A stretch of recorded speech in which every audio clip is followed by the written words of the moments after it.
The first-class ticket slipped from her hand like a quiet act of defiance. Evelyn Carter looked at it, the seat number 2. A printed clearly, and suddenly realized that for 68 years she had always sat in the back row of every train in her life. Today that had to change. Dawn was breaking over Atlanta, sunlight spilling across the edge of the international terminal. Streams of passengers flowed through the airport like a restless river, everyone busy, everyone rushing. But Evelyn, with her neatly pinned silver hair and small yet steady frame, walked slowly through the crowd, a graceful, quiet note in a loud symphony. On her shoulder hung a worn brown leather bag, a relic from her decades as a schoolteacher in South Atlanta, where the sound of the dismissal bell had once been the rhythm of her heart for more than 30 years. Today she was no longer Miss Carter to the children. She was simply Evelyn, the woman who had lost her husband when her youngest was just 10, the mother who had raised 3 children on a modest salary, the woman who once promised herself, "One day, I'll sit where I choose, not where I'm told." Naomi, her eldest granddaughter, would graduate tomorrow as an environmental engineer from the Massachusetts Institute of Technology. That young woman was the pride of the entire family, the result of countless nights. Evelyn stayed up grading papers and years of saving every penny to keep her children in school. And this time, she wasn't just attending the ceremony, she wanted to be present. Because all her life, Evelyn had taught her students, don't be afraid to take up space. You have the right to exist. Now it was time she lived by that lesson herself. On the airport screen, the words Blue Sky Airlines, Flight 317 to Boston, blinked softly. Evelyn adjusted her ivory cardigan, the pearl earrings catching the morning light. She looked around and smiled at the check-in clerk, the smile of someone who had learned to be kind, even when the world wasn't always kind back. The young attendant scanned her ticket, looked up and smiled. "Have a wonderful flight, Mrs. Carter?" The sound made her nod gently. Mrs. Carter. 2 small words that carried a lifetime of effort to be remembered with respect. When she stepped into the first-class cabin, everything seemed brighter. Soft lights, deep brown leather seats, the faint aroma of coffee in the air. She found seat 2A by the window. Carefully she set down her bag, smoothed her blouse, and sat upright. In that moment her heartbeat slowed, steady calm filled with pride. A flight attendant smiled politely. "First time flying first class, ma'am. Do I look that easy to guess?" Evelyn chuckled, a spark of mischief in her eyes. "Not at all, you look wonderful," the young woman replied, walking away with a warmth that lingered in the air. Evelyn turned to the window. Golden sunlight traced the length of the plane's wing. Memories began to flow, like a film playing backward. Children laughing in the classroom, her daughter shouting, "Mum!" I got into college, the rumble of the bus on cold winter mornings. They blended into a quiet melody that stopped here in this present moment, where she sat in seat 2A, a seat she had never dared to imagine for herself. She wasn't flying for luxury. She was flying to be seen. Beside her, a middle-aged white man adjusted his tie and opened a laptop. A young woman in a black suit read the business section of a newspaper. They all looked busy, perfectly at home in this space. Evelyn, with her thin but steady hands folded gently in her lap, simply thought, "I may not be rich, but I have lived fully." A simple thought, yet one built upon decades of endurance, effort, and sacrifice. A faint breeze slipped through the cabin as the crew sealed the doors. Evelyn closed her eyes. "This time I will not shrink," she told herself. Inside her heart, a quiet fear still lingered, fear of being dismissed, of being doubted, of those familiar looks that questioned her place. But there was also something new, a power that was neither loud nor in need of approval. It was the power of choosing to sit in the seat she had chosen for herself. Behind her, someone laughed loudly and dropped a can of soda. A flight attendant apologized quickly. An announcement played over the speakers. The small chaos of life went on, but inside Evelyn's mind, there was only stillness. She pictured tomorrow, Naomi in her blue graduation gown, lifting her diploma high, her eyes bright with hope. Evelyn would sit in the front row, cheering just as she had cheered for her students years ago in that old school gym. She smiled a slow, deep smile carrying pride and peace. No one on that plane knew that the silver-haired woman in seat 2A had once been the first teacher to introduce a STEM program for black students in Atlanta's public schools. No one knew she had fought to keep a child from being expelled for being poor. No one knew she had once been called the Quiet Storm by her students. And now that quiet storm sat in seat 2A, calm but ready. Before the plane began to taxi, Evelyn glanced out the small window. The sun had fully risen, and the light filled her eyes glimmering, not just with reflection, but with belief. At 68, she finally understood. No one gives you the right to belong. You must claim it for yourself. She placed her hand on the ticket, resting on her lap, and whispered softly, "It's time we learn to hold our own place in this life." A soft chime rang out, signaling the plane's departure. Evelyn sat tall and took a deep breath.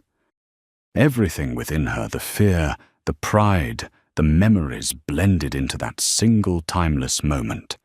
She had no idea that within just a few hours the world would come to know the name Evelyn Carter. And it all began with seat 2A. No one knew that just 15 minutes after the plane took off, a small moment would ripple into a wave that shook all of America. But for now, everything was still the fragile calm before a storm that had yet to be named. The first-class cabin was filled with morning light.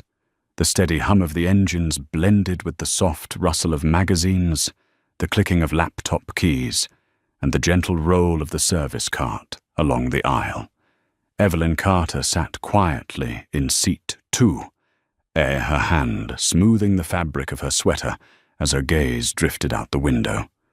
Below her, Atlanta grew smaller, the green patches shrinking into silver squares like a chessboard gleaming under the dawn. The brunette flight attendant from earlier returned her polite smile, now warmer, more natural. "Coffee or orange juice, ma'am?" "Coffee, thank you. Black, no sugar." Her voice was gentle, yet firm, the sound of someone who had learned to keep order in a noisy classroom with nothing but a look. When the cup was placed on her tray, Evelyn gave a small nod of thanks. She inhaled softly, the scent of coffee, rising, evoking memories of early mornings spent grading papers under the glow of an old desk lamp, mornings when she thought she would never have the luxury of simply resting. Beside her, a man in a dark blue suit, somewhere in his 40s, spoke quietly into his phone. His words were filled with talk of market share, dividends, and contracts, his tone arrogant, one polished shoe resting carelessly against the seat in front of him.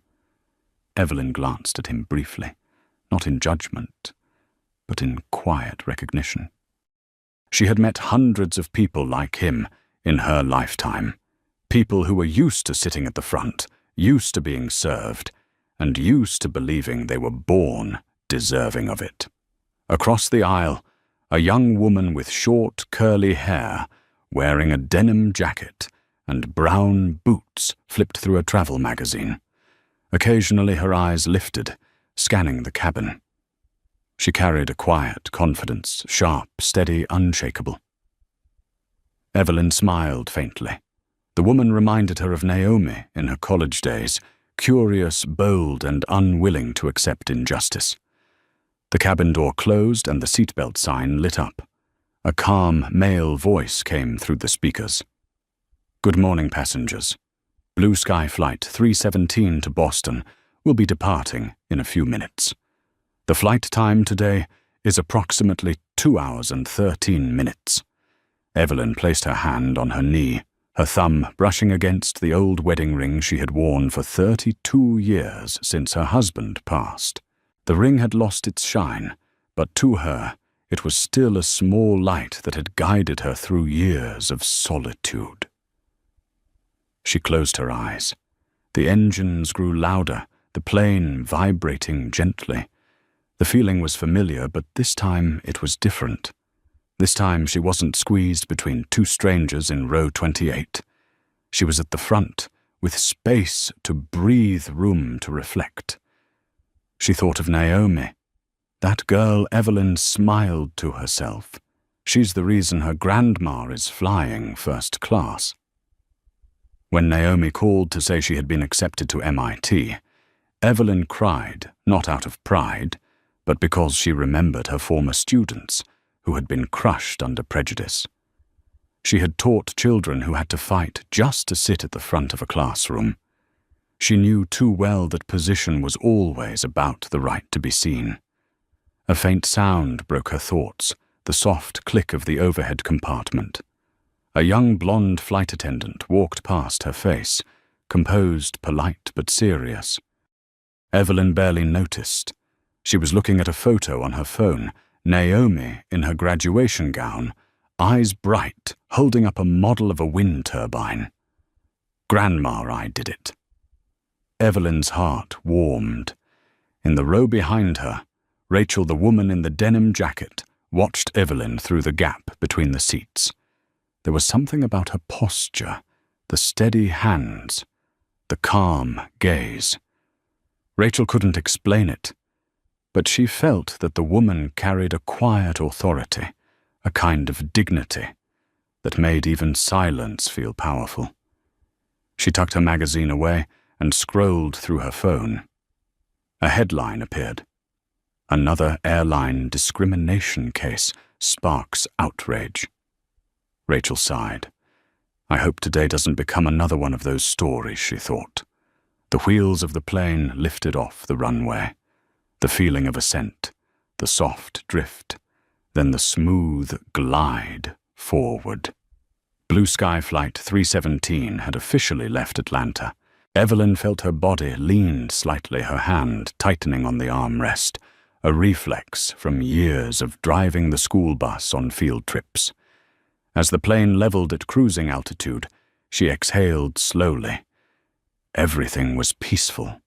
A little girl in row 3 turned around and smiled at her. Evelyn smiled back, lifting her hand in a small wave. Their eyes met for a brief but tender moment. The child turned back to her mother, whispering something with a giggle. Evelyn couldn't hear it, but she understood. Sometimes a single smile was enough to soften the whole world. She took a sip of her coffee, the bitterness spreading across her tongue. She liked it that way, real, unfiltered, untouched. Just like her, she thought, not sweet, but true. The captain's voice came over the speaker. Ladies and gentlemen, please fasten your seatbelts. We may experience a little turbulence at 11,000 meters. Evelyn set down her cup and gripped the armrest. The plane trembled slightly, then steadied.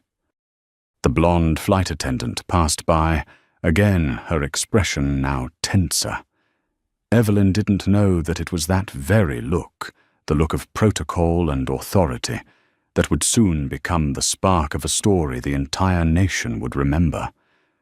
But for now she was just a passenger, a 68-year-old black woman, sitting in seat 2. Savoring a quiet morning above the clouds.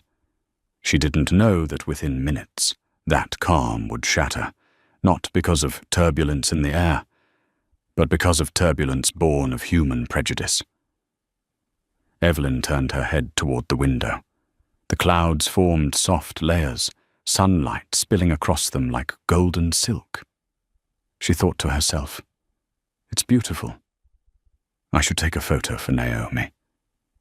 She lifted her phone, the last photo of peace before the coming storm. Then, as if sensing it, Evelyn felt a chill run down her spine. She couldn't tell if it was the air conditioning or the intuition of someone who had lived long enough to recognize when change was near. At the back of the cabin, the blonde attendant stopped glancing down at the passenger manifest. A flicker of confusion crossed her face. A small mix-up in the system. A late upgrade for a VIP traveler. Just a routine, administrative correction. But for Evelyn Carter, it would become a test of dignity of justice and of the power of quiet strength. In that moment, she had no idea.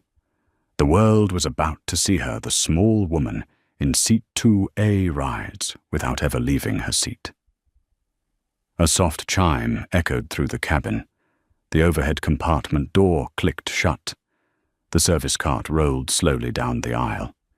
Everything seemed perfectly normal until a voice spoke beside Evelyn. "Excuse me, Ma'am. There seems to be a small issue with your seat." A simple sentence, yet within it was the faint slip of a world about to turn upside down. Evelyn looked up. In front of her stood a young flight attendant, blonde hair, bright face, and a polite smile that strained against her composure like a mask pulled too tight. Light glinted off the small name tag pinned to her uniform, Hannah. "An issue," Evelyn repeated softly, her tone calm. "Yes," Hannah replied. "It appears there was a mix-up in the system. We'll need you to move to seat 18C. She spoke as if reciting a script, her voice even detached. Evelyn tilted her head slightly. "I'm afraid you must be mistaken." She reached into her bag and pulled out the printed boarding pass she always carried when she flew. "Here. Seat 2A. Paid pre-selected and confirmed last week." Hannah glanced at the ticket, her smile still fixed. "Yes, I understand. But there was a last-minute upgrade for another passenger, and they need this seat. Need it. And what am I then?" Evelyn asked, her voice, still quiet but edged with steel. The air in the cabin thickened. A few passengers stole glances in her direction, then quickly looked away, as if this moment did not concern them. The woman in the denim jacket, Rachel, lowered her magazine, her eyes locked on row 2A. Outside, sunlight streamed through the window, casting a glow across Evelyn's face. She sat upright, her hands resting on the armrest, not in defense, but to steady her heart. "I'm not trying to make things difficult, ma'am," Hannah said, lowering her voice. "If you could just cooperate, we can offer you a voucher as compensation." "I don't need a discount," Evelyn replied. "I need respect." Hannah blinked. She wasn't used to this kind of response. Not loud, not rude, but with a weight that stripped her words of all meaning. From behind came a man's voice. "Excuse me, this is seat 2. A correct A, tall man appeared. Salt and pepper hair, crisp, white shirt, leather laptop case in hand. He looked like the perfect image of corporate confidence, the kind of man used to being ushered forward, welcomed, accommodated." Hannah turned to him instantly, her smile transforming into something softer, more genuine. "Yes, sir. This is your seat." He nodded, waiting, not looking at Evelyn. He didn't have to, because in his mind, the seat already belonged to him. Evelyn remained seated.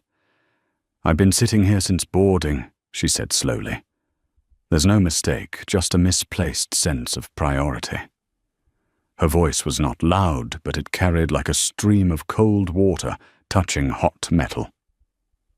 No one in the cabin spoke. Only the hum of the engine and the sound of tightened breaths filled the silence. Rachel gripped the edges of her magazine. She saw it all the way the attendant avoided Evelyn's eyes, the quick, nervous glances from those around them. She recognized this scene, this so-called mix-up that people had used for generations to disguise their prejudice. Hannah forced one last smile. "Mrs. Carter, please understand, we need to resolve this quickly so we can depart." "You want speed," Evelyn said quietly, "but I want fairness." Her tone carried no anger, only a calm conviction that made Hannah falter. Across the aisle, a young white man bent over pretending to tie his shoelace. Another flight attendant, older with brown hair, watched from a distance and sighed. She clearly understood what was happening, but chose silence. The VIP man checked his watch impatiently. "Can we please move this along? I have a meeting at 11. Evelyn turned to him, her smile faint, but her eyes unwavering. "Perhaps you should have arrived earlier." "I did." The air froze. Hannah inhaled deeply. "Ma'am, if you refuse to move, I'll have to notify the captain." That sentence, short, cold, mechanical, was the thin line between service and authority. Evelyn understood. She had heard sentences like that all her life, in classrooms, in banks, at post offices, sentences light as air, yet heavy enough to push her to the margins. She took a breath and unbuckled her seatbelt. The soft click echoed through Hannah's chest like thunder. Evelyn stood lifting her worn leather bag, her gaze steady. "If my sitting in the correct seat makes others this uncomfortable, then I'll stand up. But don't call it cooperation." The cabin fell silent as she walked down the aisle. Faces turned downward. Rachel bit her lip, her eyes following her. An old man bowed his head. A young woman flushed red. Evelyn walked slowly, her back straight, her steps, steady each one, pressing firmly into the floor, not out of anger, but out of dignity. She reached row 18C and sat down. The space was cramped close to the lavatory. The engines rumble louder here. Evelyn placed her bag down and folded her hands. She did not cry, but when she looked at her own hands, thin, veined, trembling slightly, she knew it wasn't fear. It was disappointment. Rachel closed her eyes, gripping her phone tightly. The image of the silver-haired woman being asked to leave the front seat for a mix-up played over and over in her mind. Inside her, something stirred, a small flame, not yet blazing but refusing to die. Up front, the man now in seat 2A opened his laptop, typed a few lines, and sipped his coffee, as if nothing had happened. But Rachel's eyes narrowed. In her mind, Evelyn's calm, steady voice echoed, "I don't need a discount. I need respect." And Rachel knew the silence would not last. Not on this flight. Not today. In seat 18C, Evelyn leaned her head against the window. The plane drifted through layers of cloud sunlight, glinting off the glass, making her eyes shimmer. She didn't know that in seat 2, a man was sipping his coffee. In seat 6, a young woman was unlocking her phone, and in seat 12, a teenager had just opened his camera. The storm was coming, but it wasn't from the sky. It was rising from within the human heart. There were no arguments, no shouting, only the sound of rolling suitcases, the sharp tap of high heels against the cabin floor, and the faint click of a seatbelt, closing like the final word of a verdict. Evelyn Carter sat quietly in row 18C. The first-class cabin was only a few steps away, yet now it felt like another world, one she was no longer allowed to belong to. She placed her bag at her feet, folded her hands together. Through the small window, the sky stretched like a silk sheet, clouds floating softly in the distance. She tried to breathe deeply to steady herself, but every inhale ached. Not from the air, but from that familiar, cold, suffocating feeling of being treated as if she was worth less. She had taught thousands of children to never let anyone make them feel small. And yet, here, she was sitting smaller than she had in years, surrounded by the quiet avoidance of strangers. An older woman in row 17 glanced her way, then quickly looked down, pretending to read the safety card. A young man wearing headphones stared at his phone, scrolling aimlessly. No one said anything. No one did anything. And it was that silence, not the flight attendant's actions, that hurt most. Up front, the VIP man had settled comfortably into seat 2, a laptop open fingers tapping briskly against the keyboard. Light from the window cast a cool glow across his cheek. Hannah, the young blonde flight attendant, leaned forward and poured coffee. "Hot coffee for you, sir." "Thank you," he replied without looking up. Everything moved like a well-oiled machine, efficient, polished, and utterly devoid of empathy. Only one person couldn't sit still, Rachel. The woman in the denim jacket in row 3 leaned forward, peering through the narrow aisle. She could see Evelyn sitting upright, shoulders trembling faintly, hands pressed against her knees. There was no rage, no complaint. Only silence, dignified, heart-breaking silence. Rachel bit her lip. Part of her wanted to stand up and shout, "You can't treat her like that." But another part hesitated. What right do I have? Would they throw me off the plane? She thought of her mother, who years ago had been accused of stealing at a store simply because she wore an old jacket.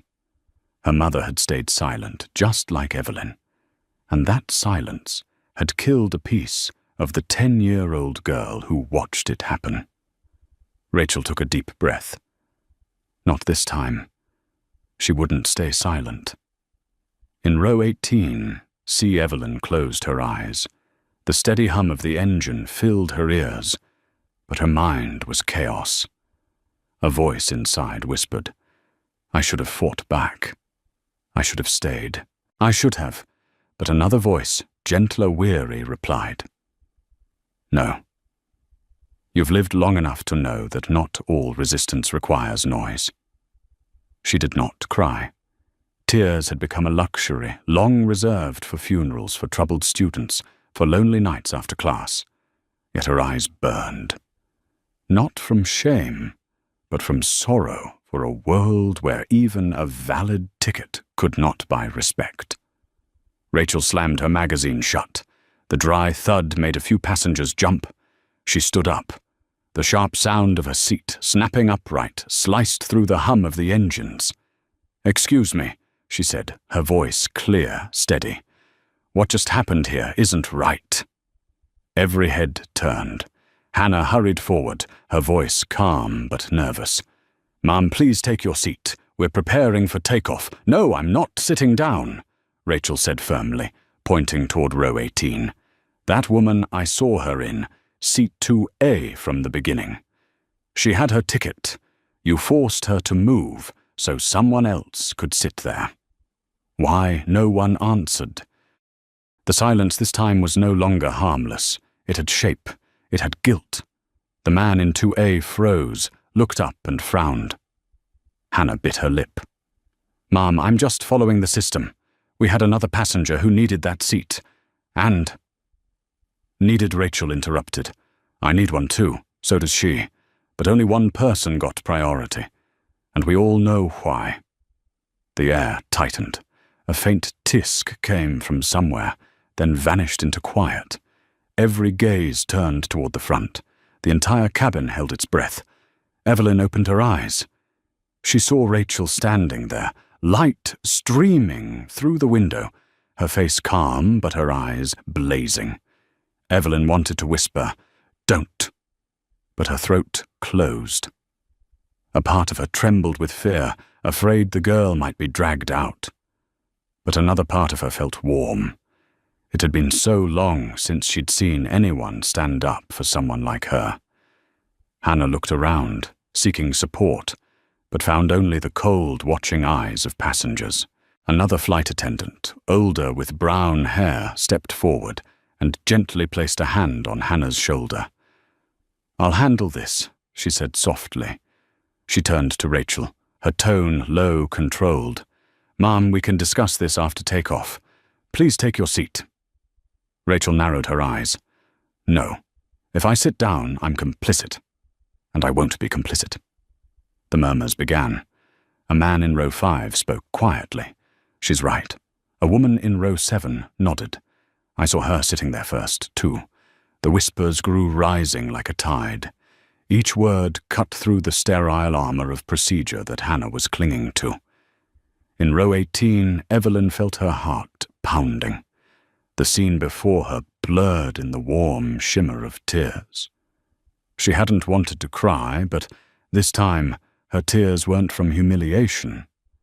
They were from belief. Because someone in this world still saw her. The woman in denim stood there alone, but radiant, like the first crack in a wall of silence. The plane had not yet taken off. But in that narrow cabin, a tremor had begun.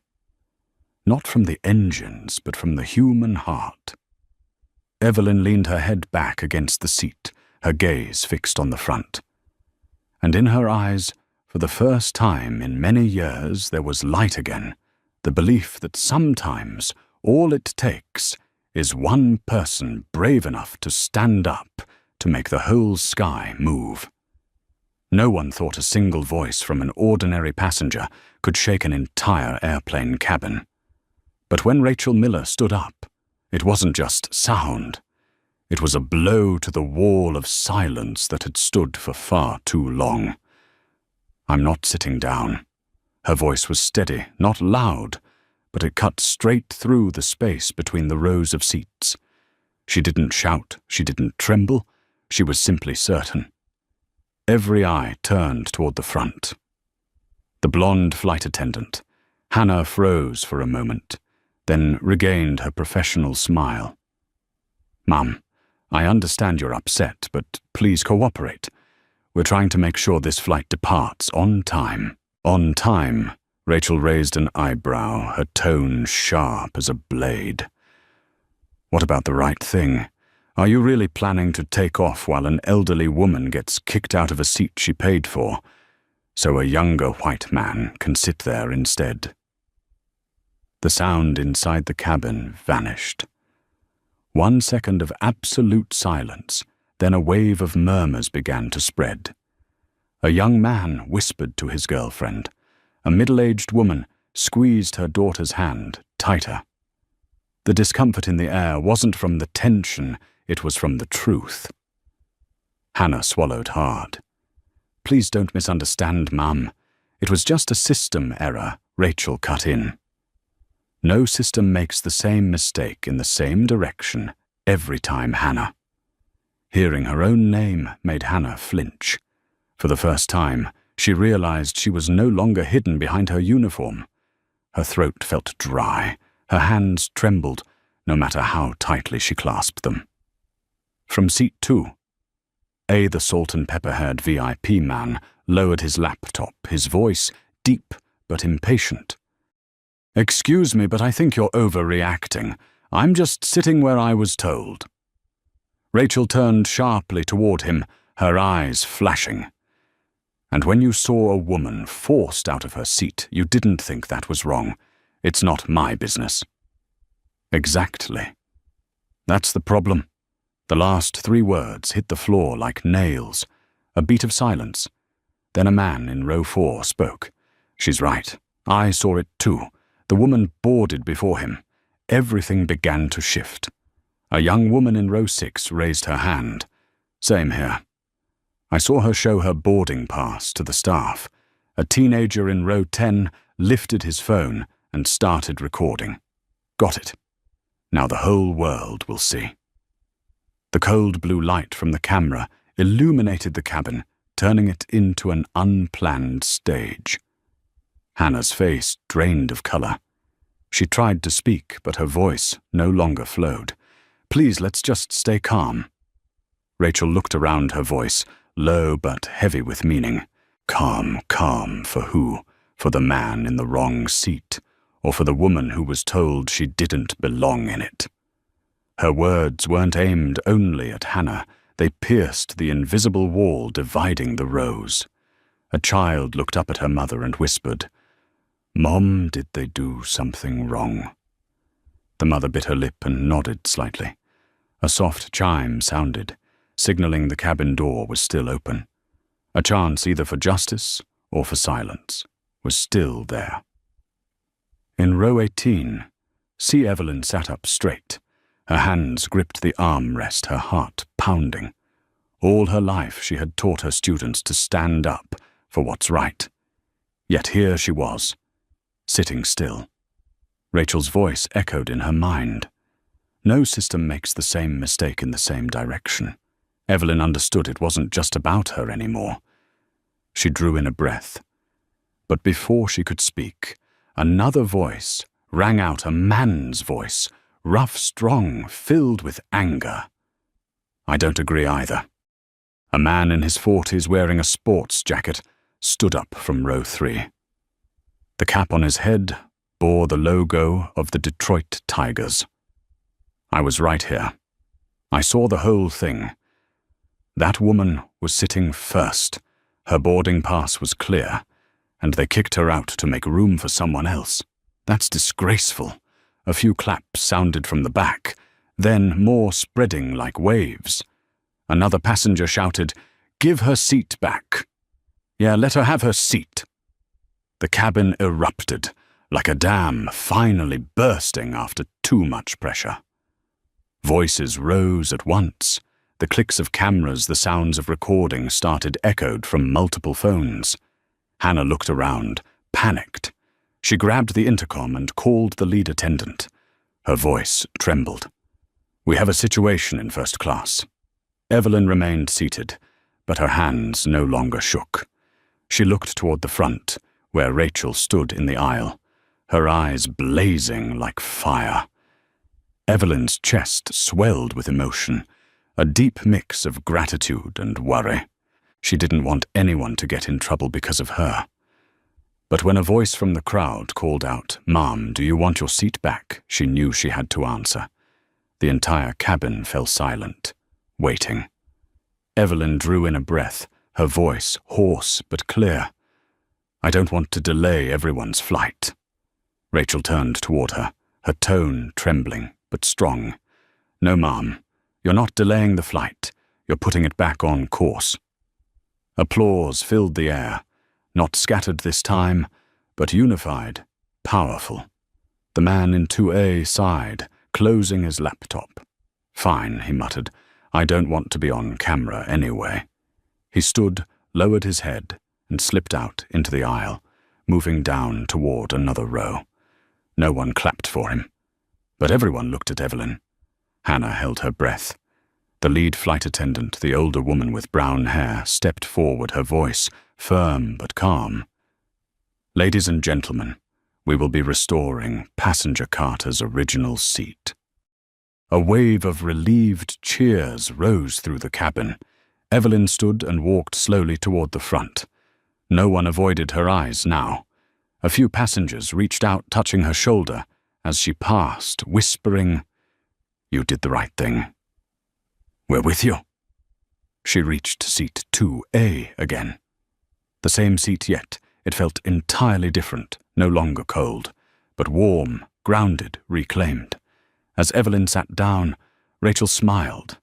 Their eyes met a silent exchange that carried the weight of everything that had just happened. Evelyn didn't say thank you because she didn't need to. Rachel didn't apologize because she didn't have to. Between them was an unspoken truth. Dignity doesn't need to be given. It just needs someone brave enough to keep it. When the plane finally took off, no one spoke. But somewhere, a red-haired teenager uploaded a 20-second video online. The caption was simple. They tried to move an old black woman out of her seat. The whole plane said no. Evelyn didn't know. Rachel didn't know. But soon, millions would know that on Blue Sky Flight 317, an entire cabin had just relearned the meaning of one simple word: justice. The wheels of the plane had not yet lifted off the runway, but inside the narrow cabin of Blue Sky Flight 317, a silent earthquake had already begun. It wasn't the vibration of the engines, but the awakening of dozens of hearts all at once. When Evelyn Carter returned to her seat, 2A, every sound seemed to dissolve into the stillness. The young flight attendant, Hannah, remained frozen at the end of the aisle, her face pale. The lead attendant, a woman with brown hair, lowered her head and spoke quietly into the intercom. "First class is now settled. Please fasten your seatbelts." But no one moved. Everyone kept their eyes on Evelyn, the 68-year-old black woman with neatly pinned silver hair, sitting tall in the sunlight streaming through the window, her hands resting gently on her knees. There was no more applause, none was needed, because in that moment everyone understood that silence had spoken louder than anything else. In row 3, Rachel was still standing. The fire in her eyes had softened, turning into something calmer, brighter pride. She looked at Evelyn and realized she had just witnessed something that would echo long after the plane landed. The man in the Detroit Tigers cap exhaled, nodded toward Evelyn and said quietly, "You did the right thing, Mom." She turned, offering a faint but warm smile. The air inside the cabin had changed. The once avoidant glances were now direct, sincere. A young mother leaned toward her daughter, whispering softly, "You see, fairness isn't a gift. It's something you stand up to reclaim." The little girl nodded, her eyes wide, as if she were memorizing the most important lesson of her life. But in the cockpit, the doors closed. Light had yet to turn on. The lead attendant received an instruction over the radio. "We're 15 minutes late. Keep the passengers calm. Don't let this escalate." Hannah swallowed hard. Her heart pounded her chest tight. She looked at Evelyn, the woman she had thought just minutes ago was a problem. Now she felt something else: shame, smallness, and fear. Fear not of Evelyn, but of herself for how easily she had chosen silence. Then from the back of the cabin, a voice spoke quiet, but enough to shift the air. I came back. Everyone turned. It was the VIP passenger, the man who had taken Evelyn's seat. He stood in the aisle, laptop in hand, his voice tired. "I don't need that seat anymore. I was just following instructions. But if this is holding everyone up, then fine, I'll sit somewhere else." His tone sounded humble, but no one applauded. Not because they were ungrateful, but because everyone knew some things can't be excused by convenience. Rachel looked at him and said quietly, her words clear and cutting, "Doing the right thing doesn't need directions." The man lowered his head and walked toward the back, avoiding every pair of eyes.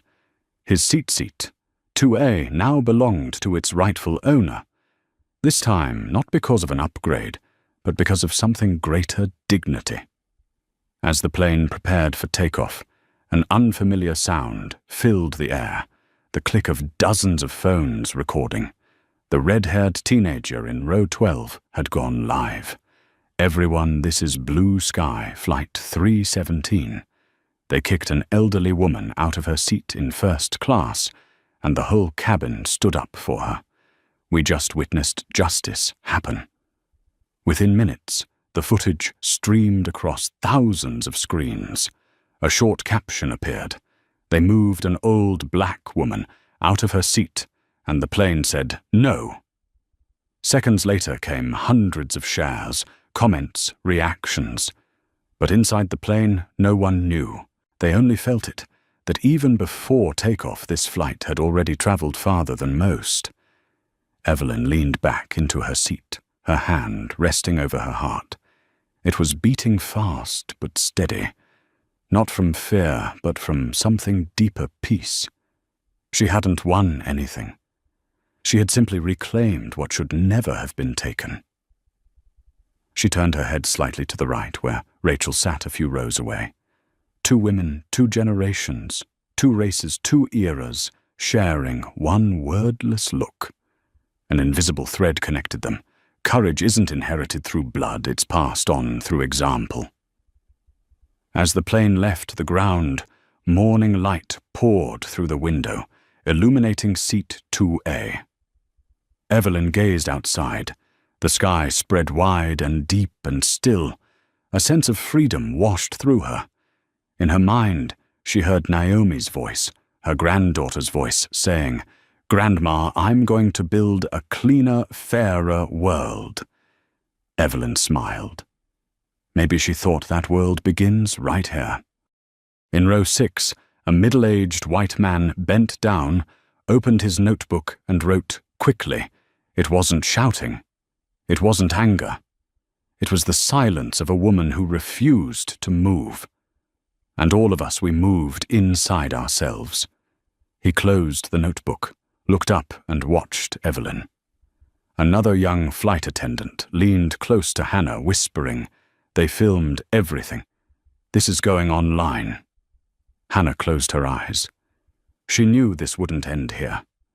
But somewhere deep inside, something in her felt lighter. Because at least today, she had learned that no protocol is greater than human dignity.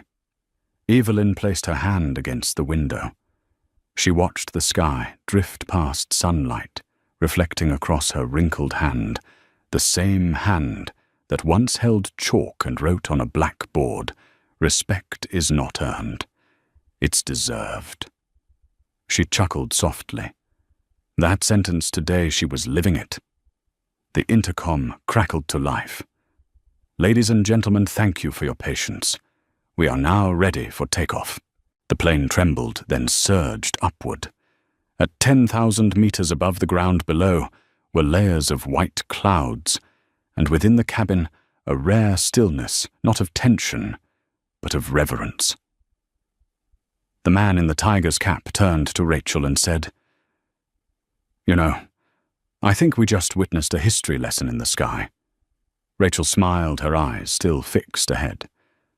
"Not a lesson, sir. An awakening." Evelyn closed her eyes.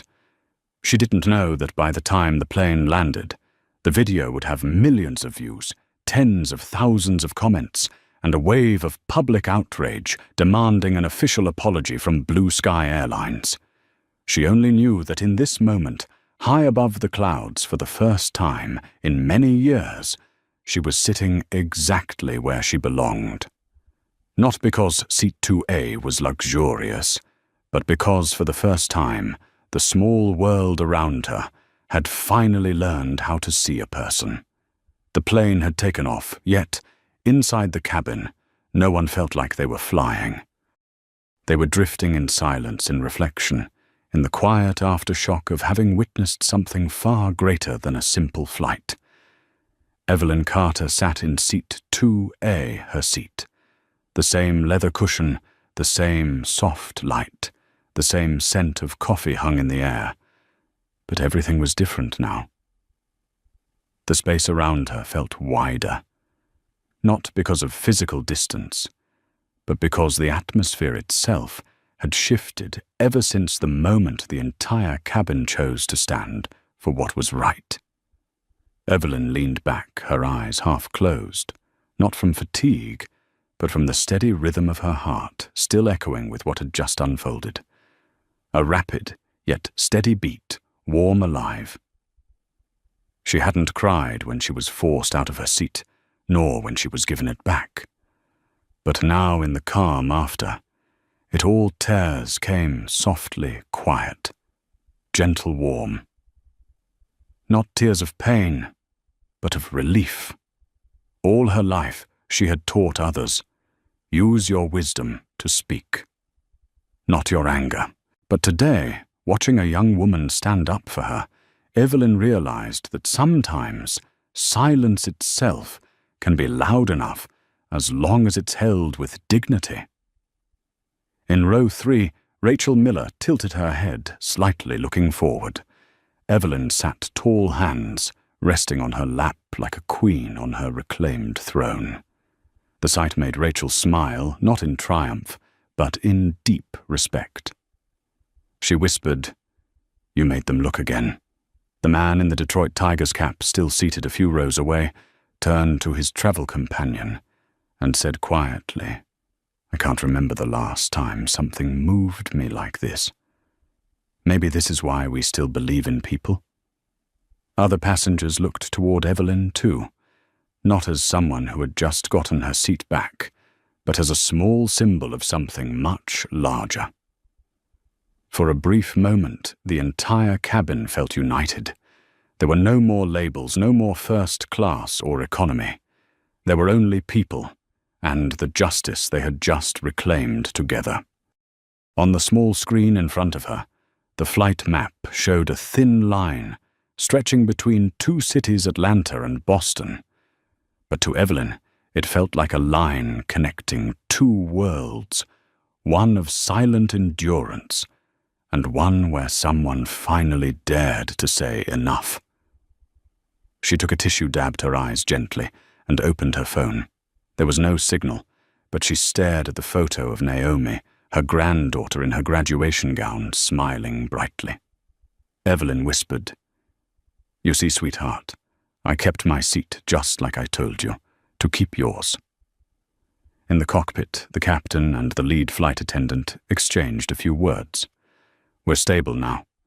Yes, everything's fine. The flight is back on course." But that video... They didn't know that, as they spoke, social media was already catching fire.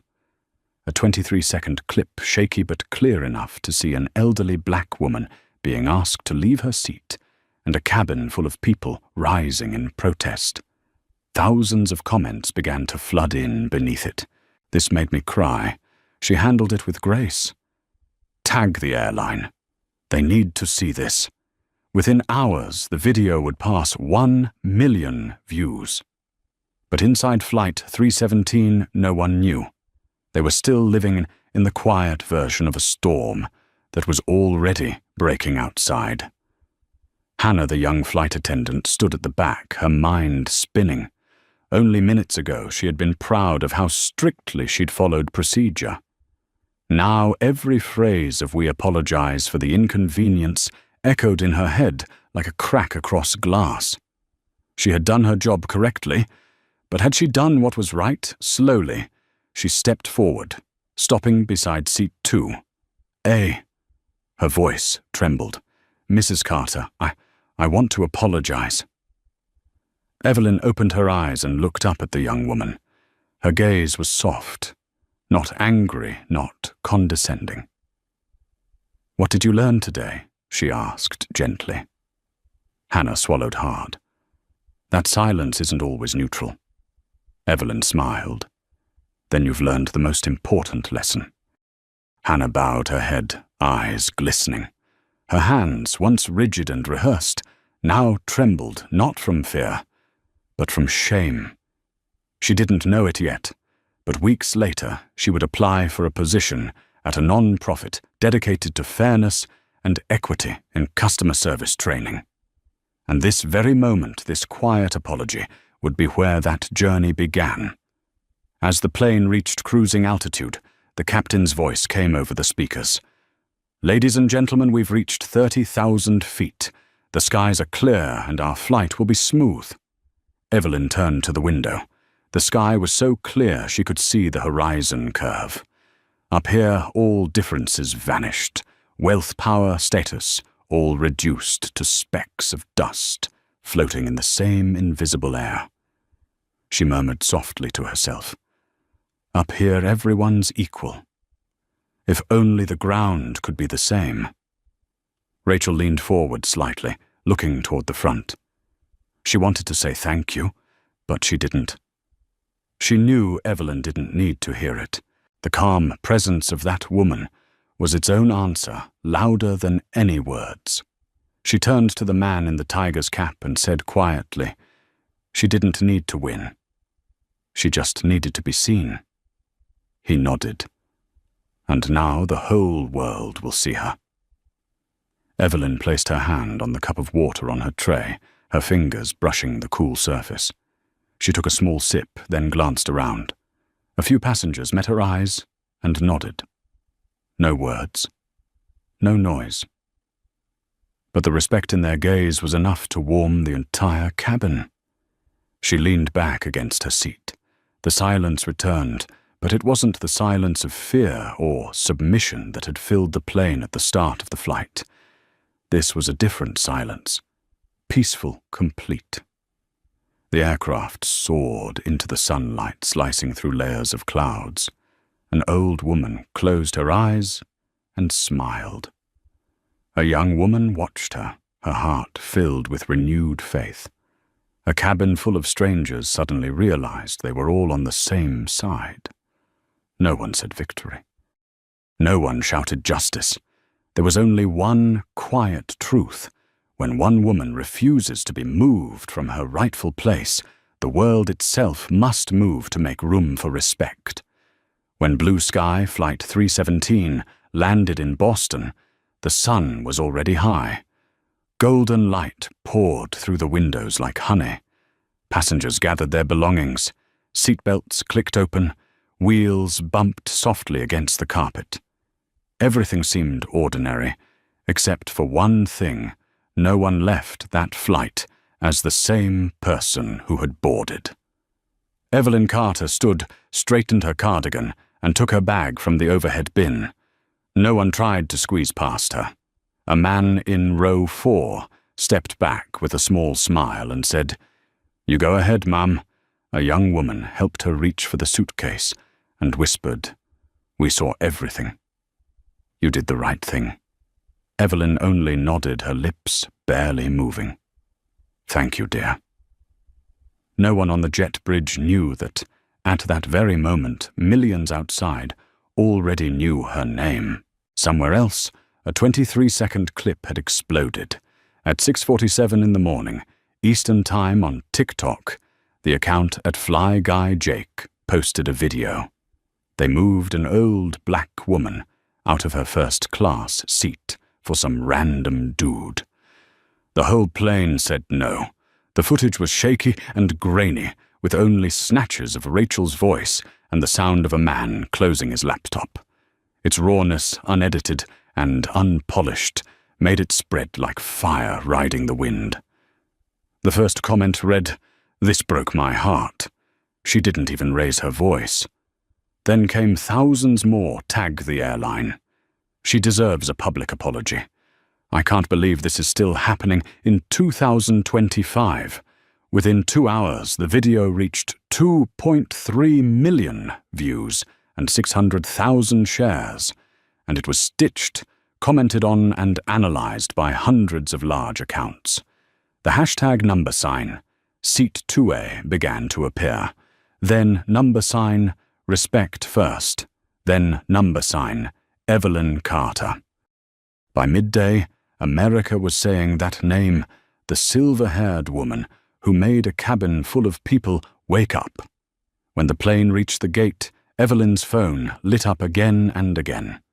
Messages poured in like a summer downpour. From her son, Marcus' mom, "Everyone's talking about you online.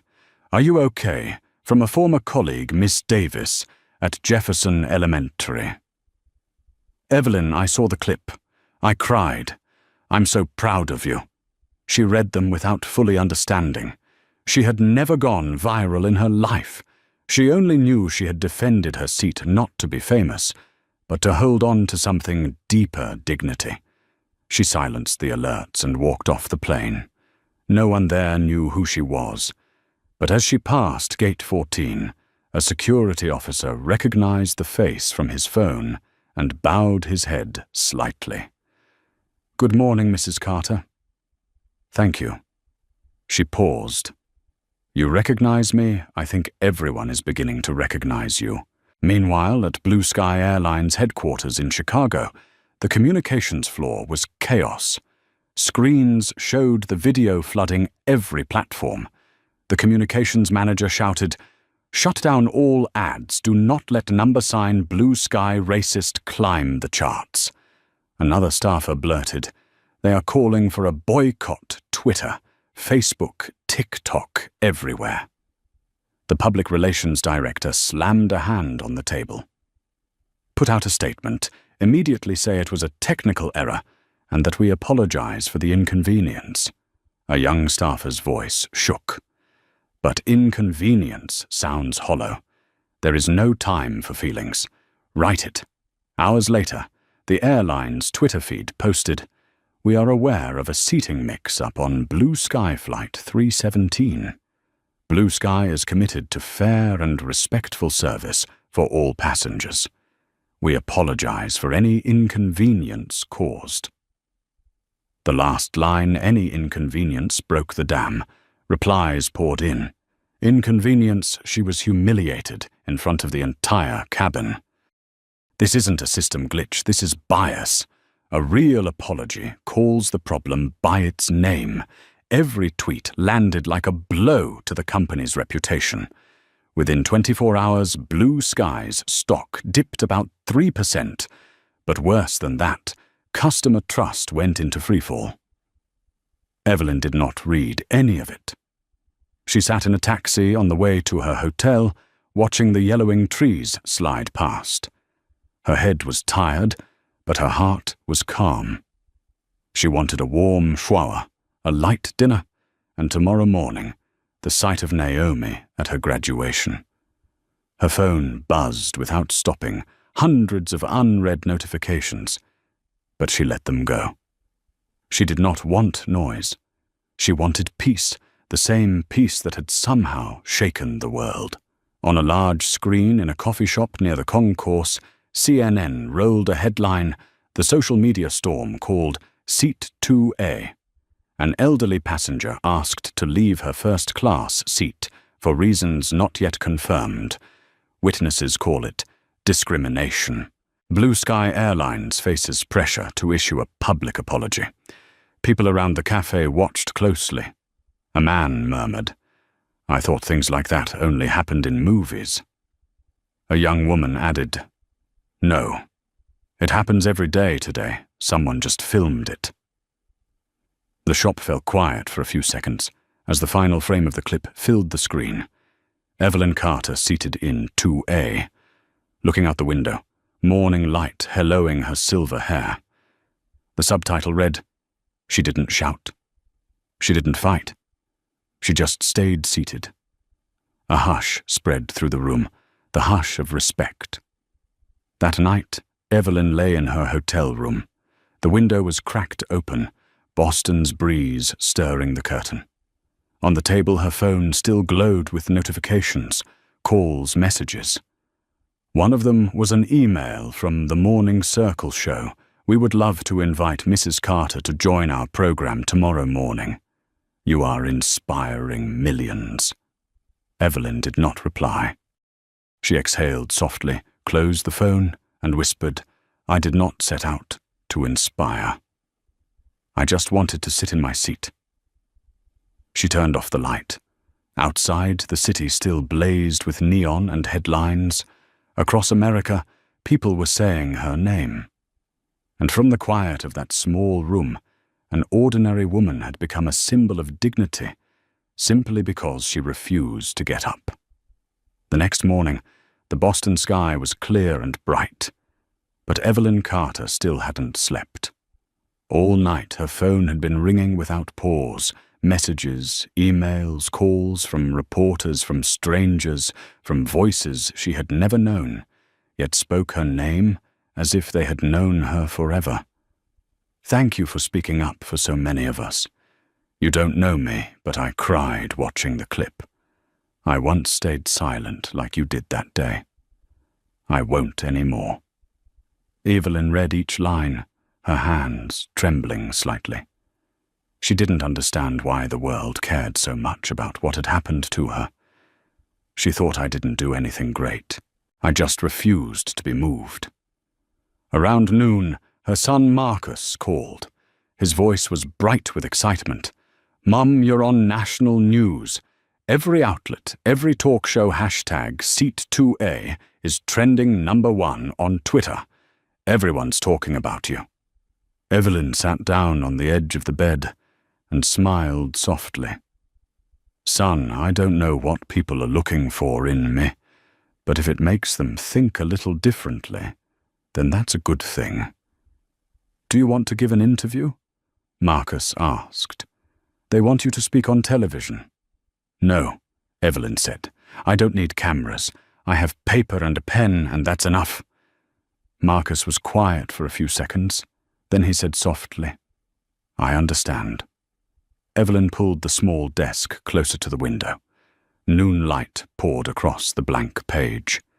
She took a deep breath, picked up her pen, and began to write. Just one page, but every word carried the weight of a lifetime. "I didn't plan to go viral. I only planned to attend my granddaughter's graduation. Yesterday I was asked to leave a seat that I had bought chosen and arrived early to claim. They called it a mistake. But what saddened me wasn't losing the seat. It was that old familiar feeling of being treated as invisible. I spent my life teaching my students that they deserve respect, no matter where they come from or what color their skin is. Yesterday, I had to remind myself of that same lesson. I don't hate anyone.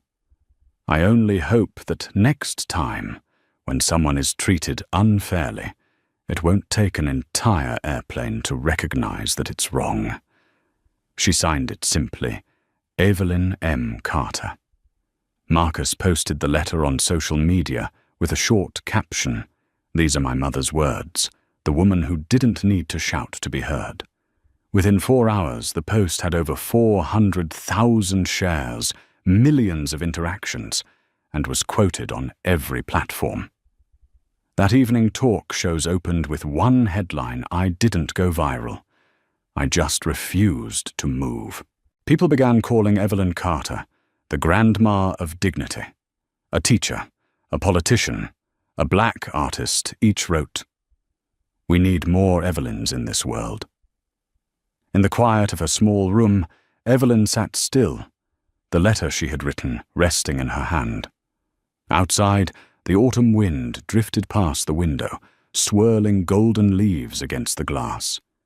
She knew then that her story was no longer just about one flight.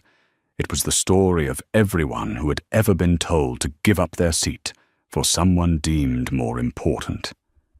And now she no longer had to teach anyone. The world was teaching itself again, that lesson from a woman who simply stayed where she belonged. Saturday morning dawned crystal clear over Boston. On the campus of the Massachusetts Institute of Technology, thousands of graduates in black robes prepared to cross the invisible line between learning and living. Among the sea of people, Evelyn Carter appeared in a simple navy blue dress, a wide-brimmed hat, and her old pearl earrings. She didn't walk quickly. She moved slowly. Each step measured, each breath steady, as if every movement was a quiet affirmation that she belonged in this world, in this moment, exactly where she stood. A security officer approached her with a smile. "Are you Mrs. Evelyn Carter?" "Yes," she replied. "I'm here to see my granddaughter graduate." He nodded and gestured politely. "Please follow me. There's a special seat reserved just for you." Evelyn looked puzzled. At the front row, just behind the university leadership, was a single empty chair. On it sat a small sign, "Guest of Honor, Mrs. Evelyn Carter." She froze in silence. No one had ordered her to sit there. No one had given up their seat. That chair had been offered to her freely out of genuine respect. When the ceremonial music began, the procession of students marched by. Each name echoed through the crowd, followed by bursts of applause. And then the name she had waited a lifetime to hear rose into the air. Naomi Elise Carter. Evelyn stood up. Her eyes glistened, but her smile shone bright as the early summer sun. Naomi stepped onto the stage, her graduation gown fluttering in the breeze, her face glowing with pride.